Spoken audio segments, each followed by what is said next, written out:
And now Herman Cain has jumped on this. You know what? I should have really ripped into my colleagues on stage for ignoring this. And Cain's also, what else is he saying? Oh yeah, this is. I'm going to tell you, this is really disappointing to me. Because Herman Cain, I liked Herman Cain. The Washington Post has it as a macaca story about Rick Perry. Apparently, back when Rick Perry was a Democrat, there's this woman at the Washington Post who's written a story with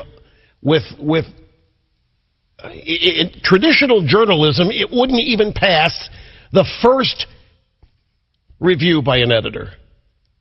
But apparently, back when Perry in the 80s was a Democrat, he and his dad would go hunting at some place, and there was a rock that had the N-word on it that somebody had painted over.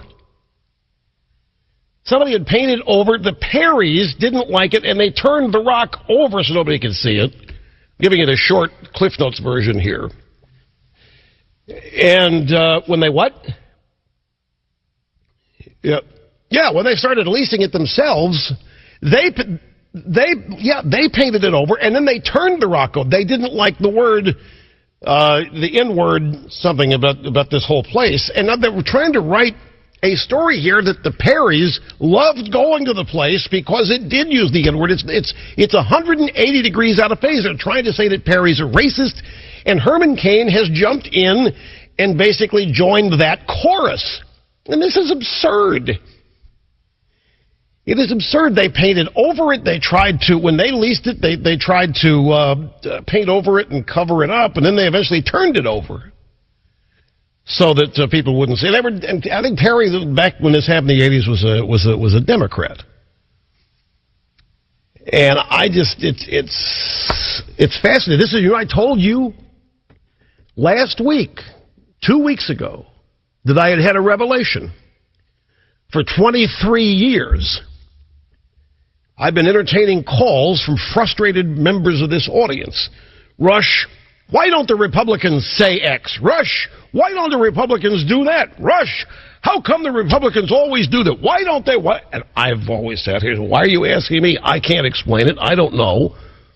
But I finally came up with as good an explanation as there is out there, and that is they still view the mainstream media as the primary group they have to convince that they are legitimate. They still think it's the mainstream media that they have to get their message out through.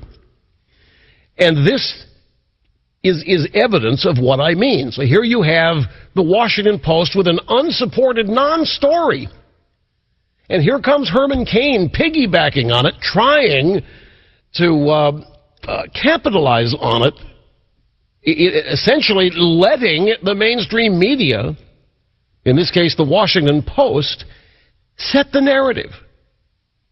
It's exactly what I mean. There's this, I don't know whether you call it a fear or just a mistaken belief that the power in media still exclusively resides in the mainstream media, and it's those people that you have to get on your side, those people you have to use to get your message out, or what have you, and so that leads to pandering to them.